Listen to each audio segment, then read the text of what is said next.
Bom, pessoal, voltando para concluir a parte de evolução doutrinária do direito penal, só fazendo um recorte do que a gente viu na aula anterior, nós analisamos o causalismo penal, a sua repercussão para a teoria do crime, o neocantismo e o finalismo, esta última adotada pelo nosso direito penal brasileiro, o finalismo de Hans Welser, teoria adotada sobretudo na conduta. Conduta nada mais é do que uma ação ou omissão voluntária, consciente, com um fim dirigido a determinado resultado. Esse fim dirigido pode ser doloso ou culposo. E finalizamos a aula anterior, a primeira parte, melhor dizendo, na nossa segunda aula, são divididas em duas partes, dois blocos, nós finalizamos vendo o funcionalismo.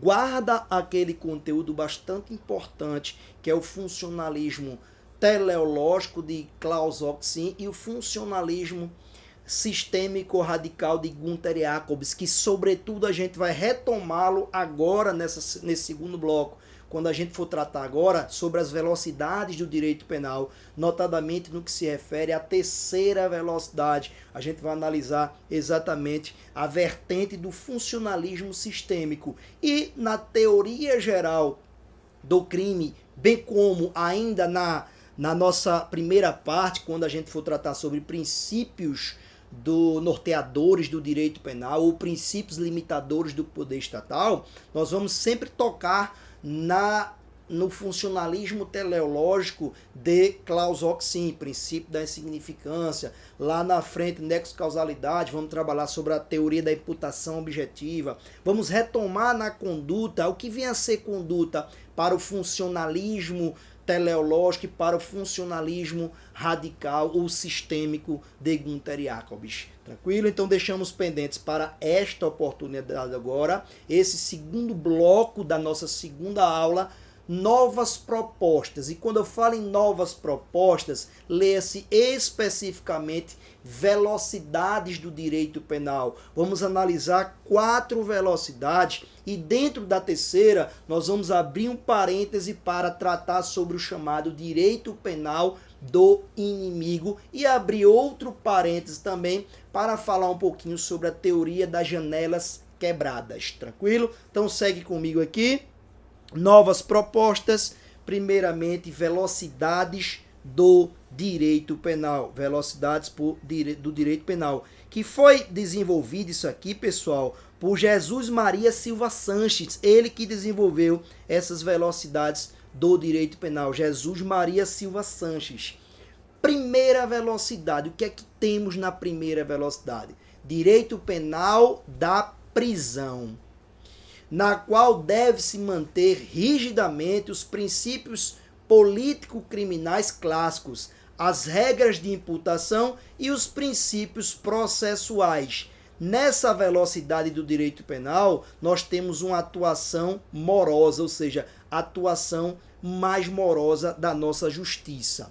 Só fazendo um recorte para vocês. Professor, essas velocidades seguem uma sequência, por exemplo, a gente já passou pela primeira velocidade, pela segunda, a gente está na terceira velocidade? Não necessariamente.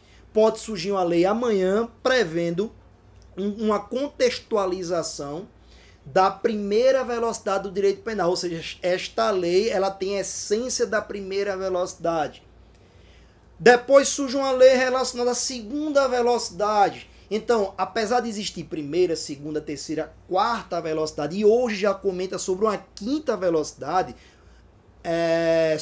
no caso, aquela tragédia de Brumadinho, por exemplo, mas é muito empírico ainda, só os comentários, não tem nada verticalizado ainda. Algumas doutrinas, por exemplo, se não a maioria da doutrina, só traz 3 velocidades. Eu trouxe 4 velocidades. Então, essas velocidades, pessoal, ela pode acontecer ao mesmo tempo. Teve uma lei que ela traz a essência, vertente da primeira e da segunda, por exemplo. O nosso direito penal brasileiro e processual penal brasileiro é em grande parte influenciado pela primeira velocidade. Você tem garantias processuais, garantias materiais para o acusado, mas você tem um direito da prisão. a pena relacionada àquele processo será uma prisão posterior, ainda que haja uma demora, uma morosidade grande. Então é o direito penal da prisão, com garantias constitucionais respeitadas e um processo mais moroso, mais lento, sobretudo por esse respeito às referidas garantias. Essa é a primeira velocidade do direito penal. Isso já foi cobrado em várias provas de concursos públicos. Eu lembro na prova de 2019 da AOCP, delegado de Vitória perguntou a subjetiva sobre velocidade do direito penal e perguntava até exemplo da segunda velocidade, por exemplo. Então a primeira a gente já sabe, a segunda velocidade, ela traz o seguinte, a segunda velocidade do direito penal. Cede espaço para as penas de privação de direitos ou pecuniárias. Porém, ocorre relativização das garantias constitucionais. Então é o seguinte, primeira velocidade, prisão, mas respeitando as garantias constitucionais. Segunda velocidade, ele dá com a mão e tira com a outra. Olha só, tu não vai ser preso. A pena de prisão é substituída por uma pena pecuniária ou restritivas de direitos. Mas eu vou dar uma mitigada nas garantias constitucionais. Típico exemplo da Lei 9.099/95, onde prevê um procedimento criminal mais célere, mais enxuto, sem muito aprofundamento acerca da matéria probatória. Então o indivíduo ele é conduzido a uma delegacia de polícia e só tem a vítima diz que tem uma testemunha que pode ter visto, mas a testemunha não está presente. O que é que vai se fazer? Vai apenas anotar o nome da testemunha. O autor vai dizer se aceita ou não comparecer em juízo. Ele vai assinar um termo de compromisso de comparecer em juízo. Aquele procedimento é encaminhado à justiça. Chegou na justiça, o promotor vai dizer: você quer fazer uma transação penal? Esse teu procedimento fica suspenso durante 2 anos. Tu cumprindo a transação penal, está extinto, tu não tem antecedente. Mas eu não fiz, eu não pratiquei esse fato. Quer ou não quer? Quero, para evitar o processo. Ou seja, há uma mitigação relacionada às garantias individuais, do amplo contraditório, ampla defesa, etc. É muito mais célere, muito mais enxuto, mas não aprofunda para saber se realmente aquele indivíduo ele praticou aquele delito. Direito penal de segunda velocidade, exemplo, Lei 9.099/95. A terceira velocidade nos traz o seguinte, ó. Surge diante da macrocriminalidade, terrorismo, organizações criminosas e etc., tendo o objetivo de reduzir as garantias penais e processuais penais, impondo penas severas sem a observância das garantias individuais. Ou seja, existe uma macrocriminalidade, o Estado precisa lançar mão de legislações mais rígidas para combater terrorismo, organizações criminosas. Aí surge na terceira velocidade do direito penal a vertente trazida por Gunther Jacobs, direito penal do inimigo, bastante criticada por alguns doutrinadores, alguns professores, mas que às vezes o aluno ele não conhece a essência do direito penal do inimigo. Como, peraí, direito penal do inimigo é o seguinte: pegou um cara que subtraiu um coisa alheia móvel pela primeira vez, porque ele estava numa situação de necessidade, o cara vai pegar prisão perpétua. Não. O direito penal do inimigo, ele separa o criminoso cidadão com o criminoso inimigo do Estado, que são aqueles indivíduos que são envolvidos em facções criminosas que afrontam a estrutura estatal. Essas pessoas são tratadas como inimigos do Estado. Então, para Klaus Roxin, Gunther Jacobs, relacionando a terceira velocidade do direito penal, nós temos direito penal do inimigo, funcionalismo sistêmico de Gunther Jacobs. Funcionalismo sistêmico de Gunther Jacobs. O que é que ele traz? O que eu acabei de falar para vocês. Para o delinquente cidadão, existe a aplicação do direito penal. Delinquente cidadão, existe a aplicação do direito penal. Para o delinquente inimigo do Estado, aplica-se outro direito penal, que é o chamado direito penal do inimigo. E qual seria o conceito de inimigo para Gunther Jacobs? É o indivíduo que afronta a estrutura do Estado, pretendendo desestabilizar a ordem. Ou seja, aqueles crimes praticados pelo chamado novo cangaço, pessoas que invadem cidades armados de fuzis, explodem agências bancárias, pessoas que estão no presídio, que são chefes de facções criminosas, que continuam coordenando a morte de autoridades, o tráfico de entorpecentes, essas pessoas que afrontam o Estado, que mata delegado, mata juiz, que intimida pessoas, essas pessoas são inimigas do Estado.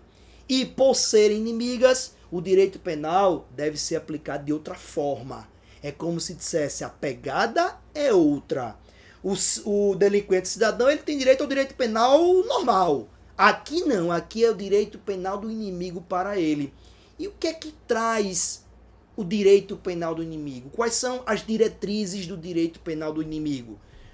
Temos o quê? Características. Quais são as características do direito penal do inimigo? Primeiro, antecipação da punibilidade com tipificação de atos preparatórios. Professor, uma pergunta antes da gente adentrar efetivamente no tema.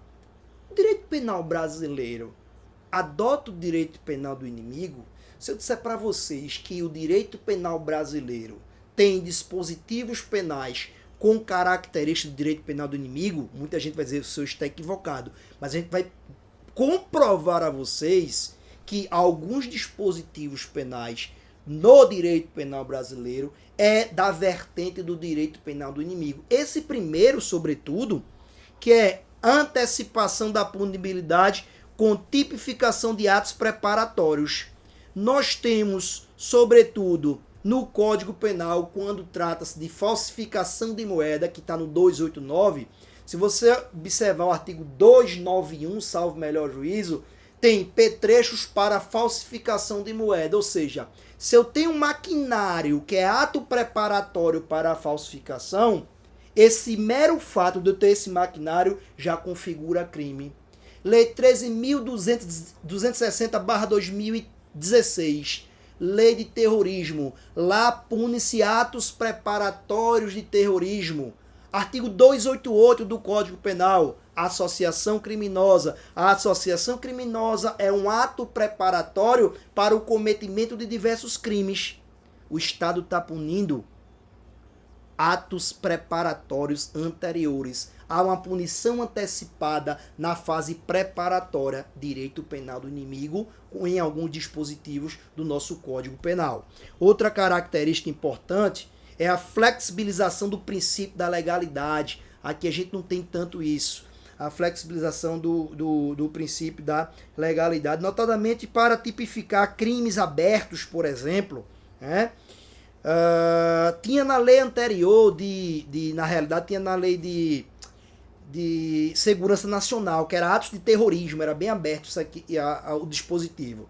Criação de tipos de mera conduta, temos também, por exemplo, porte de arma é crime de mera conduta, e tipos penais de perigo abstrato, mesma coisa. O Estatuto do Desarmamento, Estatuto do Desarmamento, prevê crimes de mera conduta e de perigo abstrato. Preponderância do direito penal do autor. Não, a gente não tem isso. A gente viu que o direito penal do autor, no Brasil, ele só é levado em consideração no momento da fixação da pena. Artigo 59 do Código Penal. Fixou a pena, ali o juiz vai analisar personalidade, culpabilidade, vários critérios para fixar a pena na primeira fase. Então aí adota sim o direito penal do autor, mas nós no Brasil temos o direito penal do fato, pune-se fato, não pessoas. Penas desproporcionalmente elevadas. surgimento das chamadas leis de luta e de combate. Nós temos, por exemplo, lei de combate à organização criminosa, tal, nós temos algumas. Restrição de garantias penais e processuais penais. Endurecimento da execução penal. Ao exemplo, pessoal, aqui, por exemplo, do RDD, que tem a previsão no nosso ordenamento jurídico, regime disciplinar diferenciado. Então, essas são as vertentes do direito penal do inimigo, que está na terceira velocidade do direito penal. Eu abro um parênteses aqui para trazer outra vertente que é importante sobre a teoria das janelas quebradas. Professor, o que vem a ser a teoria das janelas quebradas? Alguns pesquisadores americanos, eles estudavam a causa da criminalidade. Por que aquela área tem um índice de criminalidade tão alto e esta outra tem um índice de criminalidade baixo? A primeira diretriz que surgiu, né, o primeiro palpite pode estar relacionado com a pobreza. Então vamos fazer uma experiência, vamos pegar dois carros iguais, coloca um lá em Bronx, um bairro violento de Nova York, e o outro a gente coloca em um bairro lá da Califórnia, um bairro nobre da Califórnia. Após uma semana, foram olhar os carros e o que estava no bairro pobre, violento, estava todo quebrado, todo depenado, daquele jeitinho. E o outro estava intacto, estava sem nenhum arranhão, do jeitinho que deixaram. Aí concluíram preliminarmente que a causa da criminalidade é a pobreza. Um dos pesquisadores não concordou, disse não, isso é muito prematuro a gente já antecipar que é a pobreza. Eu vou retomar a pesquisa. Eu vou deixar mais uma vez esse mesmo veículo no bairro nobre. E eu vou fazer um ato, que é jogar uma pedra na janela desse referido veículo. Após algumas semanas, quando retornou no local, o veículo que teve a janela quebrada estava todo depenado. Todo acabado praticamente. Levaram isso, levaram aquilo, do mesmo jeito que estava no bairro pobre. Conclusão. A criminalidade, ela é preponderante no lugar que o Estado está ausente. O mero fato de um indivíduo ele quebrar a janela dá a ideia de que aquilo é abandonado, aquilo não tem pessoa que cuide. Ou seja, a criminalidade se relaciona à ausência estatal naquela determinada localidade. E mais, deve-se combater os pequenos crimes. O primeiro ato foi uma pedra na janela para que outras questões mais graves acontecessem. Pune-se de maneira rigorosa os pequenos delitos para que aqueles indivíduos que praticaram os referidos delitos não progridam para delitos mais graves, fazendo o estudo que aquele latrocida, aquele indivíduo que pratica extorsão mediante sequestro, ele começou com um pequeno furto. Então é uma linha também atrelada a uma rigidez da norma penal, da hipertrofia do direito penal e da punição rígida para pequenos delitos. Teoria das janelas quebradas. E para finalizar, a quarta velocidade do direito penal se relaciona ao chamado neopunitivismo. Atinge quem ocupa a posição de chefe de Estado e, como tais, violaram gravemente tratados de tutela de direitos humanos, devendo ser aplicadas a eles as normas internacionais, Tribunal Penal Internacional. Ou seja, na terceira velocidade, aquele chefe de Estado que extrapolou os limites da ilegalidade, violando gravemente tratados de direitos humanos, será julgado por tribunais internacionais. É o chamado neopunitivismo, que é atrelado à quarta velocidade do direito penal. Com isso, nós finalizamos a evolução doutrinária do direito penal, onde analisamos desde o causalismo até essas novas propostas, vendo as velocidades do direito penal e fazendo um recorte dentro da terceira velocidade sobre direito penal do inimigo e teoria das janelas quebradas. Na próxima aula, iremos estudar fontes do direito penal. Grande abraço e até lá!